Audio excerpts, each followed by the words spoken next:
10 करोड़ तो दूर, 5 करोड़ लगी हुई मैन्युफैक्चरिंग सेक्टर में जो नौकरी लगी थी वो भी आज घटकर सिर्फ 2.5 करोड़ रह गई। जो महंगाई का ढिंडोरा पीट रहे थे 2014 में और आम आदमी को एहसास जताने निकले थे कि भाई 50 रुपए का पेट्रोल बहुत महंगा है, भ्रष्ट है ये सरकार। आज उन्हीं सरकारों से पूछता हूं, क्यों भाई 100 रुपए का पेट्रोल आज महंगा नहीं लग रहा क्या?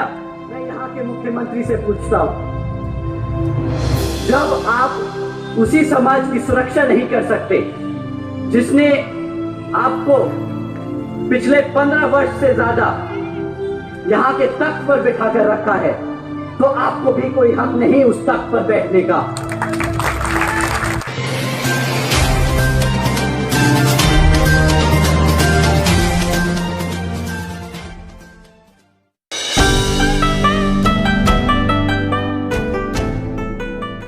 आज मैं आपसे अपने एक दिल की बात कहना चाहता हूं, अगर आप इजाजत दे तो कहूं?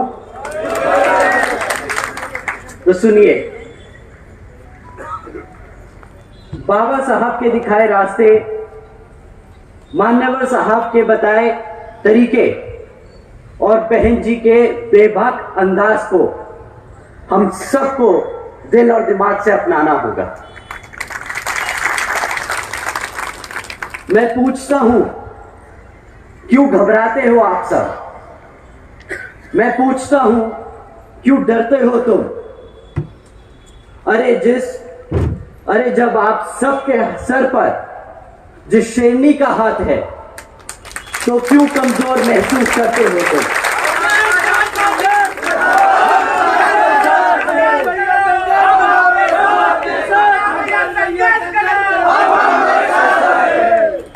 आप सब बहुजन समाज से हो, बहुजन समाज से कभी ना झुकना, कभी ना रुकना, अपनी जिंदगी को अपनी शर्तों पे जीने की हैसियत रखने वाले हो तुम।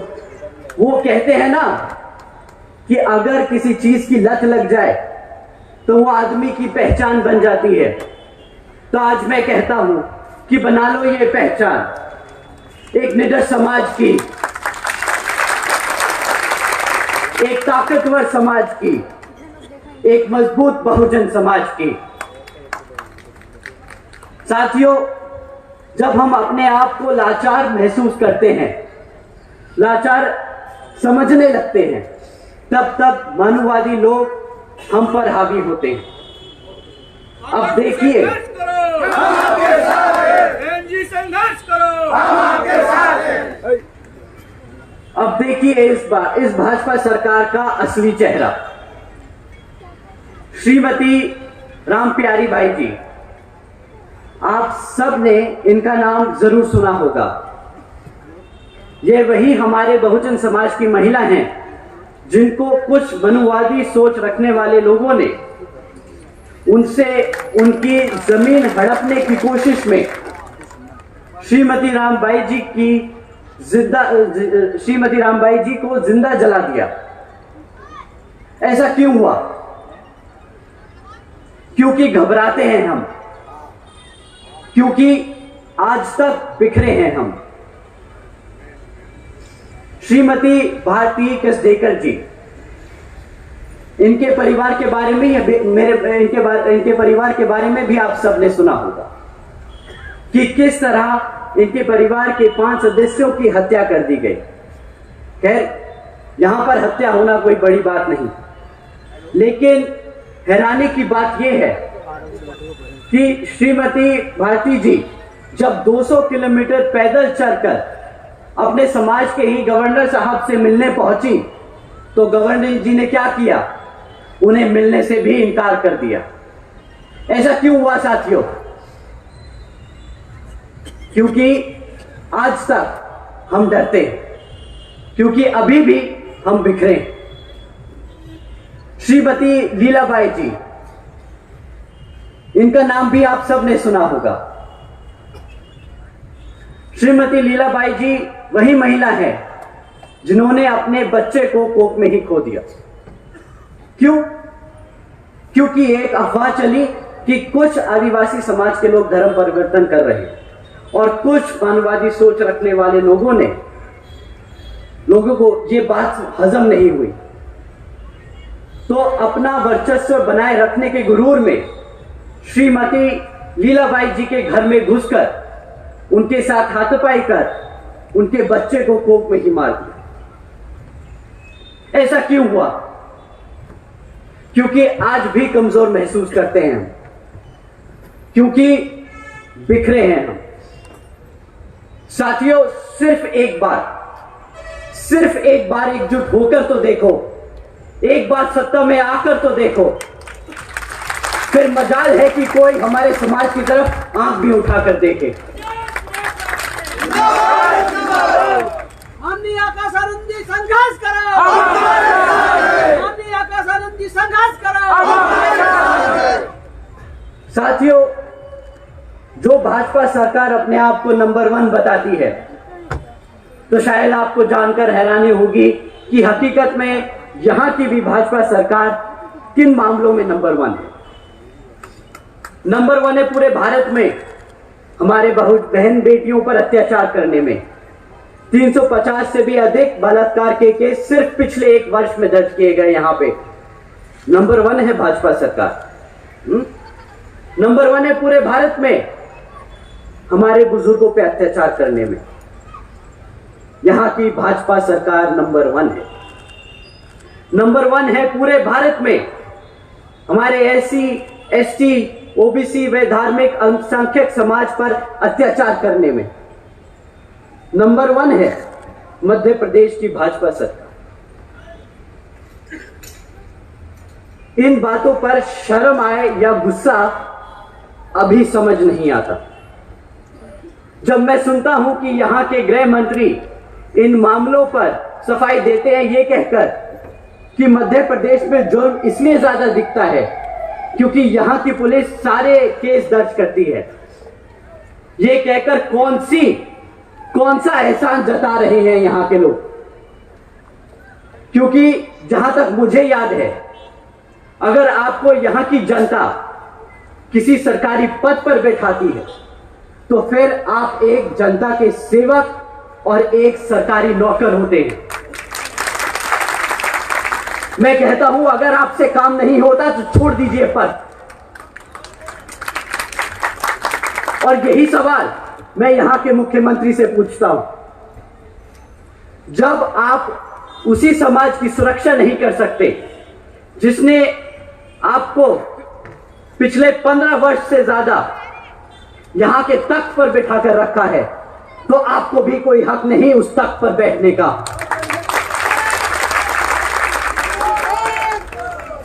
साथियों, ये गुस्सा मेरा व्यक्तिगत नहीं, यह नाराजगी मेरी व्यक्तिगत नहीं। दुखी हूं क्योंकि हमारे बहुजन समाज को जो मुख्यमंत्री के साथ साथ प्रधानमंत्री बनाने की हैसियत रखता है, ताकत रखता है, उसी समाज का शोषण होता है। और यह अकेले मध्य प्रदेश का हाल नहीं, बल्कि हर एक उस प्रदेश का हाल है जहां जहां पर भाजपा और कांग्रेस की सरकारें। यह फितरत है भाजपा की, धोखा देने की, कमजोरों पर अत्याचार और बहुजन समाज को दबा के रखने की। साथियों, इसी तरह है केंद्र की भाजपा सरकार। कुछ लोग मन की बात सुनाकर वोट ले गए आपका, और अब जब जनता परेशान और बेहाल है तो मन की ही बात सुनाकर बोलते हैं, अरे हम तो फकीर आदमी हैं, झोला उठाकर चल पड़ेंगे।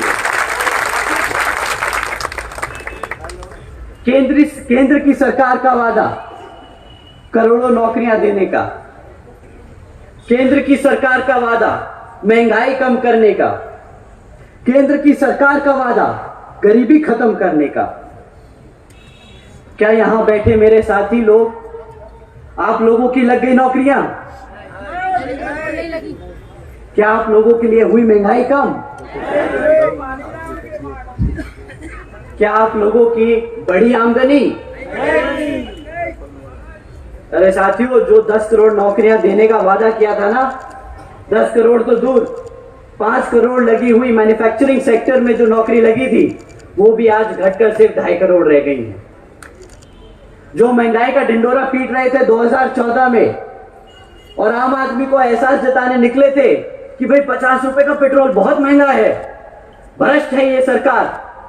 आज उन्हीं सरकारों से पूछता हूं, क्यों भाई 100 रुपए का पेट्रोल आज महंगा नहीं लग रहा क्या? जो गरीबी खत्म करने निकले थे, आज नोटबंदी जैसे काम करके शायद गरीब को ही खत्म कर चुके हैं।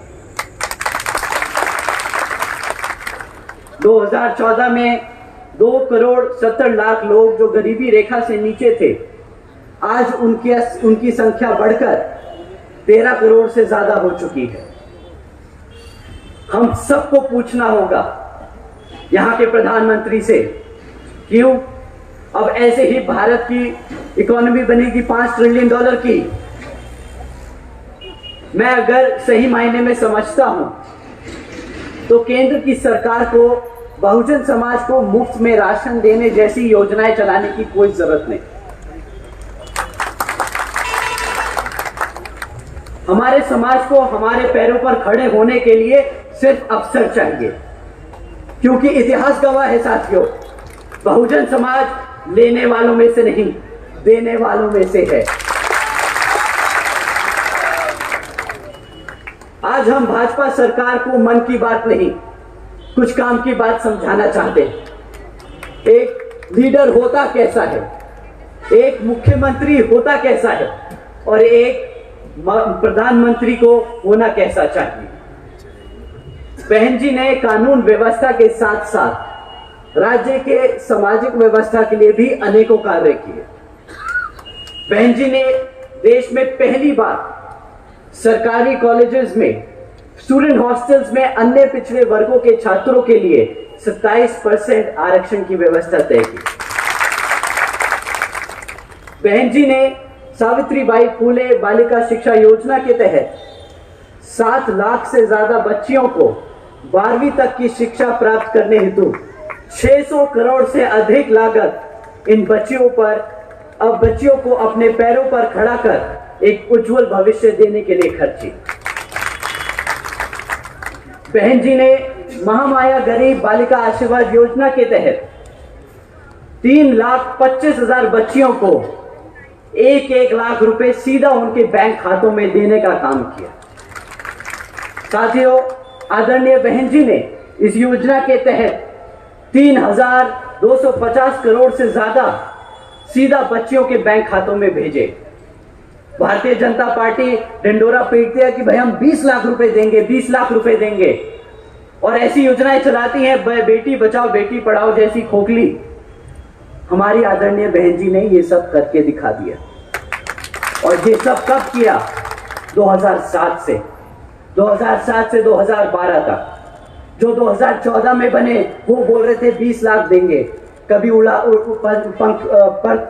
अगर जानकारी पूरी होती तो पता चलता कि उससे ज्यादा अधिक, उससे ज्यादा कहीं ज्यादा हमारी बहन जी दे चुकी है। आदरणीय बहन जी ने अपने शासनकाल में 12,500 करोड़ की लागत से हमारे SC, ST व OBC, साथ ही साथ आदिवासी समाज के 3,50,000 से ज्यादा परिवारों को महामाया आवास योजना के तहत अपना खुद का घर दिया। आदरणीय बहन जी ने अपने शासनकाल में 2,60,000 से ज्यादा भूमिहीन परिवारों को 1,45,000 से ज्यादा एकड़ जमीन का मालिकाना हक दिलाया।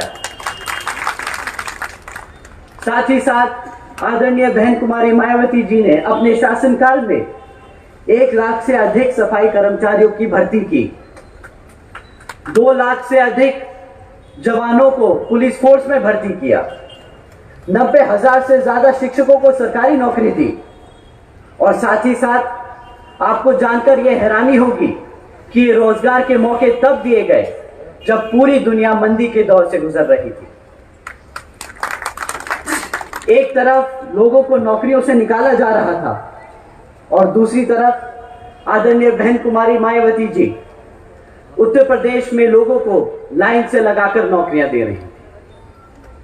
यही है असल मायने में सर्जन हिताय वे सर्जन सुखाई की नीति। आज मैं और मेरे जैसे लाखों करोड़ों बहुजन समाज के नौजवान अपना सिर उठाकर एक इज्जतदार जिंदगी इसलिए जी सकते हैं तो वो सिर्फ और सिर्फ हम सबकी बहन जी की वजह से ही। मैं आज यहां अपना सिर झुकाकर अपने दिल पर हाथ रखकर बहन जी का तहे दिल से शुक्रिया अदा करता हूं। आदरणीय बहन जी जिंदाबाद जिंदाबाद जिंदाबाद।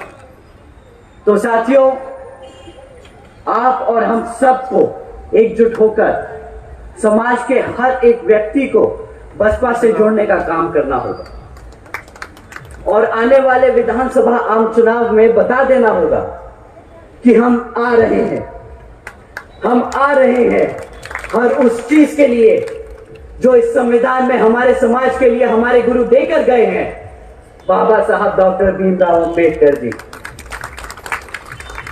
और सही मायने में यही होगा इस भाजपा सरकार को मुंहतोड़ जवाब।